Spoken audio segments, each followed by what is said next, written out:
Welcome back to Ideas in Progress from the IHS.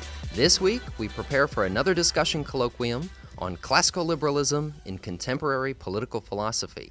And we take you now to our discussion leader and political philosopher at Georgetown University, Jason Brennan. All right, so our reader for this event is sort of laid out thematically. And the first theme is natural rights. And I was wondering if you think it's fair to say, as I've heard some classical liberals lament at least in recent decades, that philosophers today kind of treat natural rights theory as sort of a relic from the medieval period. You know, it's up there with sort of bleeding and leeching as medical techniques, or, you know, theories of the humors as psychological explanations for people's behavior, or the phlogiston theory in chemistry, and geocentrism, and let's say the labor theory of value, or other things like that. You know, it's downright medieval and past its prime, and we've come so much further than that. But we have Eric Mack's article from just 2010 on the natural right of property. So what can you tell us about Mack's arguments and sort of the state of natural rights theory at the moment? Yeah, good. You know, I have a PhD in philosophy, and I went to the #1 political philosophy program in the world, and I'm a specialist in political philosophy, and I often don't really know what people are talking about when they debate whether natural rights exist, because it almost seems as though the people who say they don't exist are attributing to the other side a bunch of crazy sounding ideas that no one could actually ever endorse. But then when people defend natural rights, they're saying something that seems like so clear and obvious that it doesn't seem like anyone could deny them unless you just are fundamentally immoral. So I honestly don't really know what's at stake in the debate about what counts as a natural right or not. I think part of what's going on here is something like, we recognize that the institutions that we live under, the rules of the game, including rules of the game like property rights and how marriage is going to work, or how rights of free speech are going to work, are in a sense partly conventional, because we recognize that morality doesn't draw a really fine line about these things. And then what ends up having to be done in any given society is come up with some mechanism to create a fine line where there really isn't one. So just to give an example, it seems sensible that if you take some property and like leave it out on the ground and don't touch it for a certain period of time, at some point it just reverts to the commons and anyone can grab it. But using a priori methods of philosophy, you can't come up with the rule that, it should be 30 years or 20 years or 25 years or 50. Like, there doesn't seem to be any particularly good reason to draw the line somewhere. But actual societies need to have a fine line. They need to know what counts as you've relinquished your property versus you haven't. So they end up setting these lines. So I think everyone recognizes that rights are partly conventional. And then some people use that to mean, well, there can't be any kind of natural property right, or there can't be any kind of natural rights. But I don't think they really want to say that, because it leads to just absurd consequences, such as, imagine a person living alone on an island who isn't interacting with anyone. He's not part of society, and he has a hut that he lives in, and a bunch of vegetables that he's growing in a garden, and, you know, proper, like a bed that he sleeps on, and so on. If you really think there's no such thing as any kind of natural rights, then you would think, well, because he's not part of a society, he's not under the purview of any government, I'd be free to burn down his house, to take his vegetables, to kill him, etc. And that seems absurd. It seems like you have to accept that there's some reason not to do those things to him, and that he has a claim against you not to, which means you believe in what must be a natural right, a right that isn't merely a convention, and a right that doesn't simply come from a social contract or for government.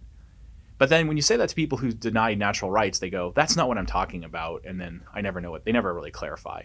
So again, I'm not sure what's at stake. I just think what must be something about natural rights is just, hey, you have obligations to people that do not simply arise from mere convention. I think that's what's at stake. What I like about Mack's article is he's trying to update Locke's theory of why people have property, but he's taking into account the insights of the fact that these things are largely, to some degree, conventional. That when we're thinking about why people can acquire property or not, we have an argument that's not simply wedded in or grounded in like convention or grounded in agreement that the institution of property is a good and useful thing, that you're going to need some set of rules to determine what counts as property, what doesn't, what counts as acquiring property, what doesn't. So his argument is, in a sense, natural rights theory tells us why we need these institutions, but then the details can be filled in like different ways by different societies, largely on the basis of questions of what works better, what's more useful given the background characteristics of that society, given different understandings people have, given the different constraints that they face. So I think what Mack is doing quite well in this paper, in the book more generally, is reconciling the insights we have in economics and institutional economics, explaining why these institutions are useful, with the moral insight from philosophers that there is a reason to have these institutions, and that they are not simply a matter of utility. You're saying that part of the problem here is that we don't have any clear definitions. I remember when I was a undergraduate in my first philosophy class, my second semester of college, I was arguing like any young libertarian would with my professor about natural rights and property, and how everything is really just a property right and things like that. And he was trying to argue against self-ownership of your body. And his argument essentially came down to, well, the body is something special and different. What it is, I don't really know, but it's not subject to the rules of ownership and rights in the way that we think of them. It's something somehow different. I never got a clear answer as to what that was, and so I just kind of brushed it away and didn't take it seriously. I saw no good reason to take it seriously. There was nothing behind it. But this sounds like a much better basis, and this is essentially what you're saying is what I eventually came to for my own thinking on this. And now I want to touch on two other themes that we come up with here: equality and justice. They feature heavily on the reading list with pieces from David Schmidt's Element of Justice and Gerald Gauss's article, Coercion, Ownership, and the Redistributive State. And I'm wondering, what would you say is for the state of classical liberal notions of equality and justice? I think maybe this is not fair, but I think every theory of justice says that people should be equal in one way or another, but they dispute what in particular they ought to be equal about. What I really like about Schmitz's piece is he's saying equality has to have a point. Equality is not valuable for its own sake. Making people materially equal or other ways of equal, it's not valuable for its own sake. There has to be something like it's liberating people in some way, or it's making their lives better. If it's not doing those things, then there isn't really much pull towards equality. And oftentimes when people have a pull towards equality, it's because they're mistaking equality for something else, or something else for equality. So I remember a student in a class when I was teaching at Brown saying, some people are rich and some people are poor, so the problem is inequality. And I said, well, is it the problem inequality, or is the problem that just that people are starving? So I understood, like, if we look and we see people starving, we don't go, oh, the problem is that he doesn't have any food and you do. The problem is that he just doesn't have any food. Or David Schmidt says in that paper, the problem isn't that there's an unfair distribution of cleft palates. The problem is that some people have cleft palates, and we should ask how we rectify that. So one thing that Schmitz is pointing out is that many times when people argue for egalitarian intuitions, they rely upon certain thought experiments which do in fact generate egalitarian moral intuitions, but are in a sense irrelevant. And so the easiest one to describe is say talking about a race. It's very common, like if you're a first year undergraduate, you'll probably have something that your resident assistant will put on for you in your dormitory talking about privilege.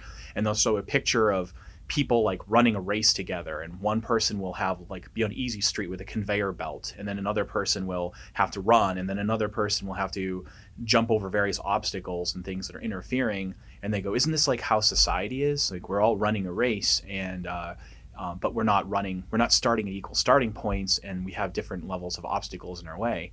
And Schmitz is like, it's true that would be an unfair way to run a race, but it's also false that society is a race. It is true that people start at different starting points and people have different obstacles, and we should talk about removing those obstacles. But society is not fundamentally a race. A race is what economists call a zero-sum game. It is a game in which, in order for one person to win, another person loses. In a race, anything that helps you is at someone else's disadvantage. The fundamental insight, I think, of economics and of just good social philosophy is that society is a positive sum game, that we benefit from other people, that the fact that I'm not the most talented person in the world benefits me. I benefit from other people being more talented than I am. And so we often lose sight of that. So there isn't as much there isn't also just one winning. It's not like we're all trying to get to exactly the same spot and one person will get there first and they beat the rest of us. We win in different ways. So what I count as success is different from what you count as success and other listeners count as success. It's not like a race, and so it doesn't have the same need to make sure that we have equal starting points. The purpose of a race is to measure relative ability, and that's why it's important to have equal starting points. A society is not trying to measure ability. It's not trying to create a competition. It's trying to create conditions under which people can cooperate with one another for mutual advantage. Now, if you at least, if you are unfortunately immersed in our political culture today, it seems like this is maybe the weakest area for classical liberals in their actual, where their contribution shows up socially and culturally. And, at least on the natural rights side, we have all sorts of constitutions all over the world that sort of give lip service, at least, to concepts of natural rights. I mean, they're embedded in systems all around us. But these ideas about equality and justice that you're talking about don't seem to have caught on whatsoever. What would you say is the actual impact that classical liberal scholars have made in this area? I think most people have intuitions that go this way, and they also have intuitions that go the other way, because the typical person has a lot of contradictory ideas. But I actually want to push back on that a little bit and say it's true that classical liberalism is not winning when it comes to ideology. But one of the things I work on, my professional work, is on democracy and thinking about how democracy works.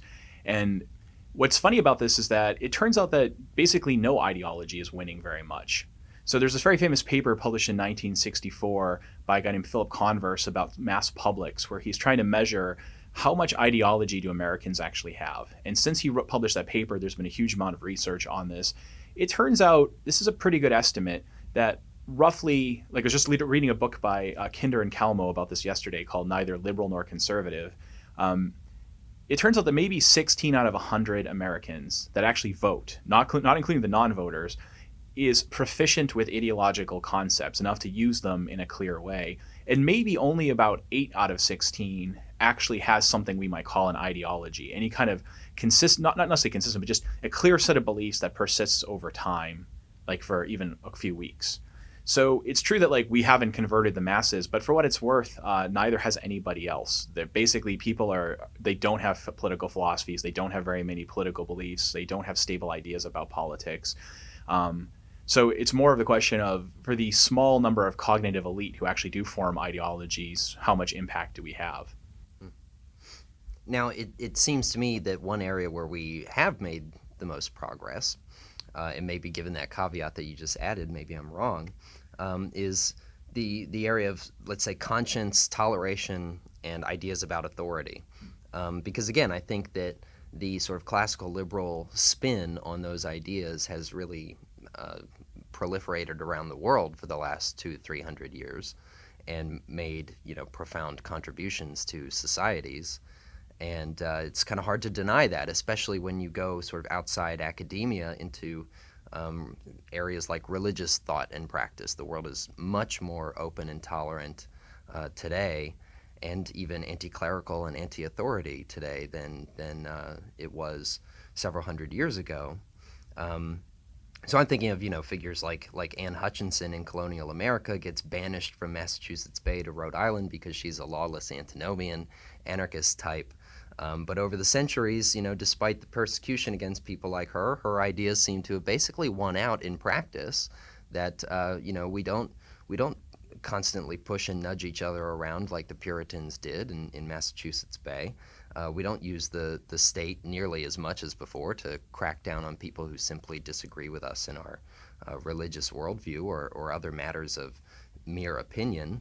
And so it seems that these sorts of values of radical openness and cosmopolitanism have really been predominant and have absolutely won out over heavy-handed methods of authoritarianism. And so I'm wondering if you agree that this is perhaps the area where we've contributed the most. I think that's probably true, but I also would want to avoid overstating it.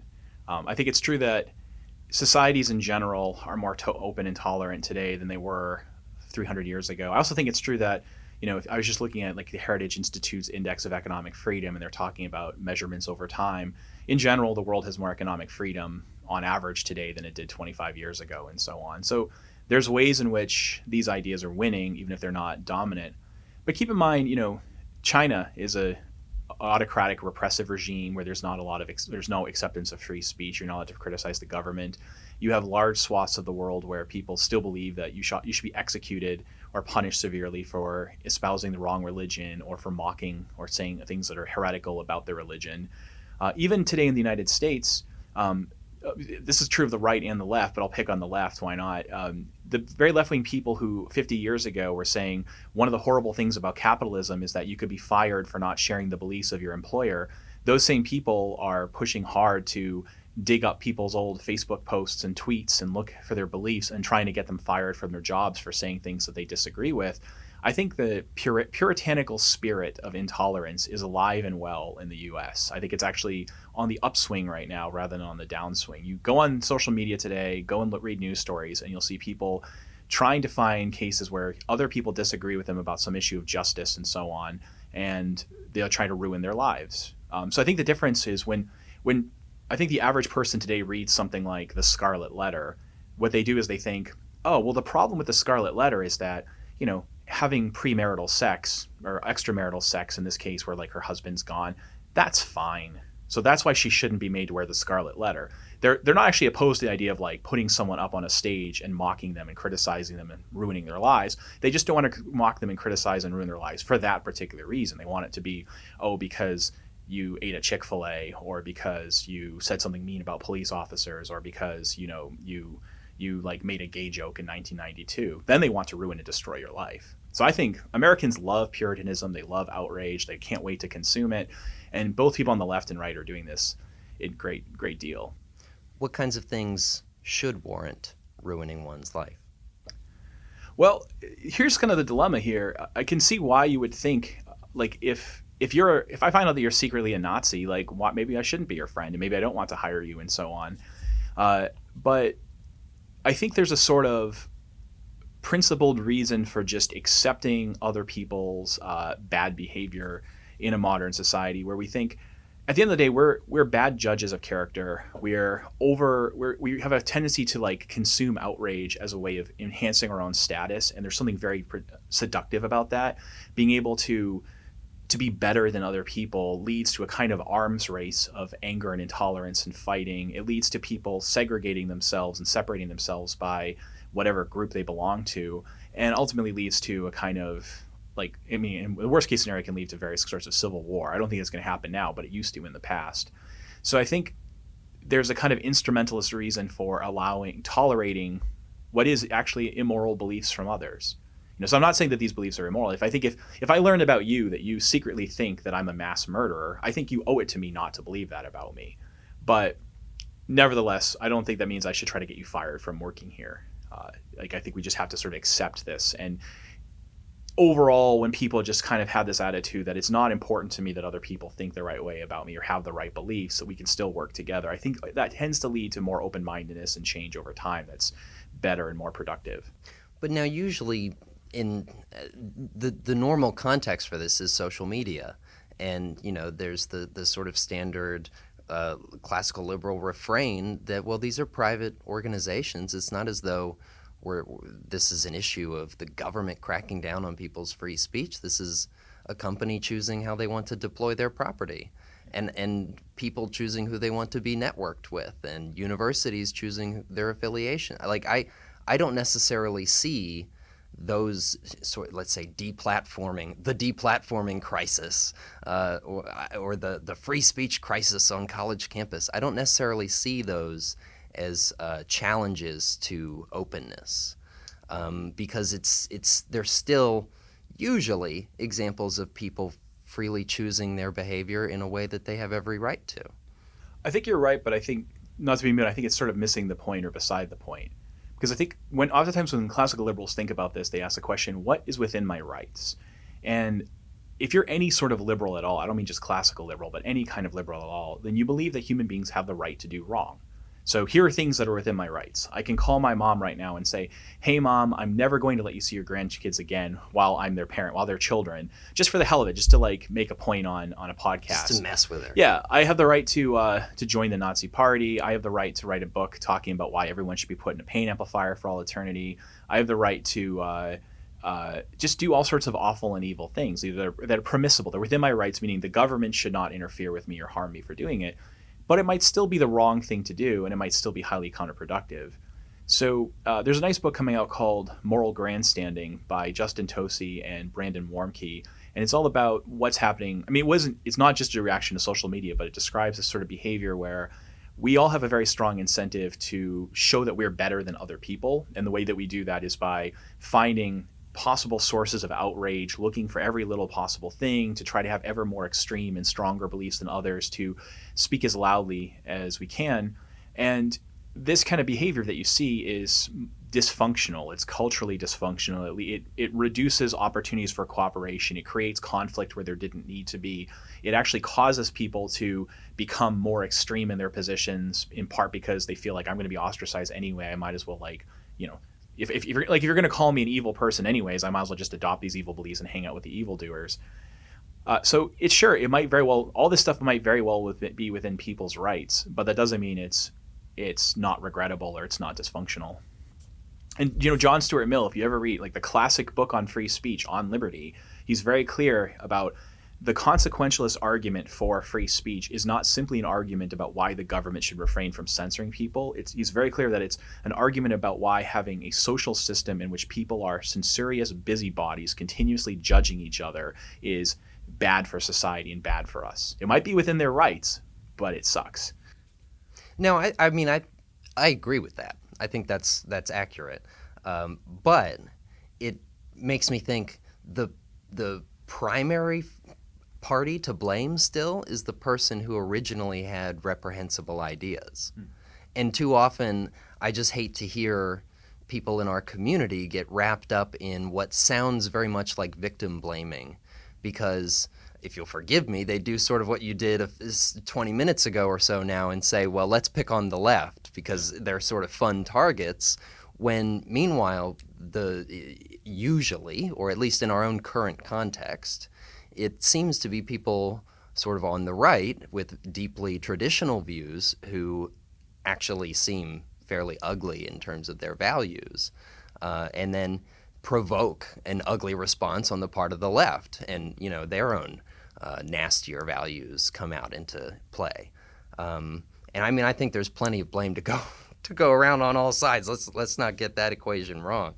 But let's tease out what might be two other critiques of liberalism as it stands today, or classical liberalism. We also have readings from Samuel Freeman and Philip, is it Pettit? Pettit, yes.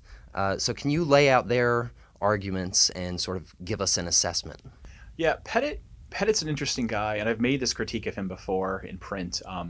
But basically what Pettit says is he reads Isaiah Berlin. Berlin writes a paper called Two Concepts of Liberty, and Berlin says, liberals, he meant just classical liberals. Liberals have an idea of freedom where what it is to be free is in some way to have the absence of interference.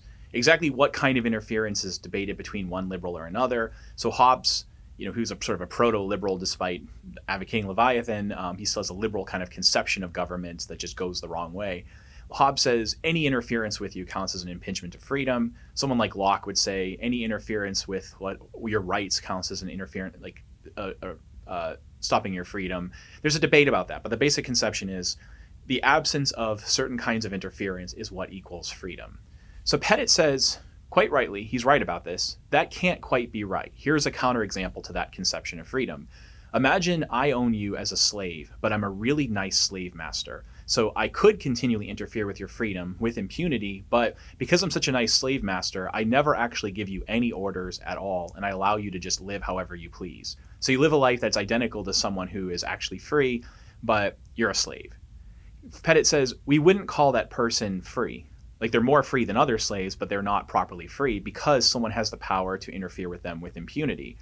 So he says, so really what freedom has to have is some sort of guard against that, like not just the absence of interference, but some sort of check against the possibility of people arbitrarily interfering with you with impunity.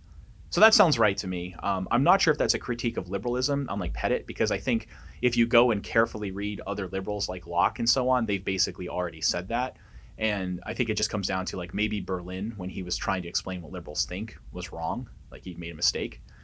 But then here's what's problem. What happens with Berlin? He says, okay, so the absence of interference is not sufficient for you to be free. What we need to do is add something to that. And he says we have to call it non-domination. There has to be some sort of institutional check or set of rules or something that prevents people from arbitrarily interfering with you. Great, I'm on board. But then what he does is he basically says, oh, actually the interference part doesn't really matter at all. So it really is just the absence of arbitrary interference. So then he ends up advocating a political system, and Jeffrey Brennan and Lauren Lamassey gave a really nice paper pointing this out, where you could be continuously interfered with by government and by others, but as long as it's not arbitrary in some technical sense, you count as free. So it's almost like he said, oh, A is not enough for you to be free. You need A and B. Actually, you just need B, and he gets rid of A. And it's like, no, the system you're advocating is you've given up what was right about Berlin's liberalism when you added something to it. Like, you're like, a meat patty is not enough to make a sandwich. We need bread. And then 2 minutes later, he's like, actually, all we need is bread. We don't need the meat patty. It's like, well, that's not a sandwich, dude. So that's my take on Pettit. I think he was right about something, but he got rid of something that was necessary. I mean, correct me if I'm wrong, but arbitrary basically just means without reason, right? And, people are very good at coming up with reasons for all sorts of ridiculous things. So yeah, so basically if a government interferes with you, but it goes through a certain kind of process into the interference, and it has a certain kind of intention when it does it, then even if it's continuously interfering with you, you count as free because it was an arbitrary interference, and because it doesn't have impunity because you have a check on it. It's like, no, you're not free, but you're not. I would think the thing to say is, in this situation, you're not dominated in the technical sense that Pettit brings up, but you're also just not free. Now, as for Freeman, I have to admit, I'm really not a big fan of that paper, that's not a slam against Freeman. Freeman and I might be writing a book together called Debating Libertarianism for Oxford. That's like under review right now. So I like him a lot, but I think what's going on with Freeman is he has a certain conception of what liberalism is, and he takes to be an essential condition of liberalism something that's actually pretty contentious and a lot of liberals don't accept. So it's the idea that what it is to have a free society is that the rules of the game have to in some way be publicly justified according to some sort of standard of public reason.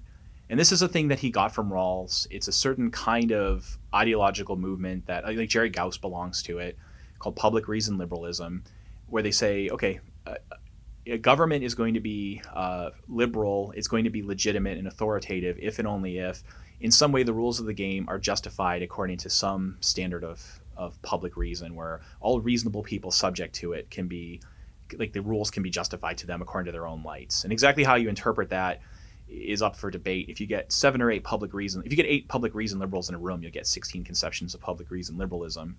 So he basically in that paper is saying, well, people like Rothbard and Nozick, they don't accept this kind of standard, so they're not really liberals. And it's like, I don't know, that's taking like one particular weird form of liberalism and taking it to be essential to what liberalism is. So I just don't find that very plausible. I also think that he's just making the mistake of, he's not I think maybe his critique of Rothbard is fine, but I think he's missing the point of what Nozick is doing. I think most people do. So most people read Nozick as doing the following. People are self-owners. Here's what follows from self-ownership, libertarianism. He's not doing that. He's very clear that he's not doing that in his book. So part 1 of Anarchy, State, and Utopia, he assumes for the sake of argument that people have very strong libertarian rights, the very rights that Murray Rothbard says they do, for the sake of trying to show that contra or pace Murray Rothbard, that a state is compatible with those rights. You don't have to be anarchist. That's part 1 of the book. Part 2 of the book, his argument against a more than minimal state is not we're self-owners, self-ownership implies libertarianism, libertarianism implies we can't have a more than minimal state.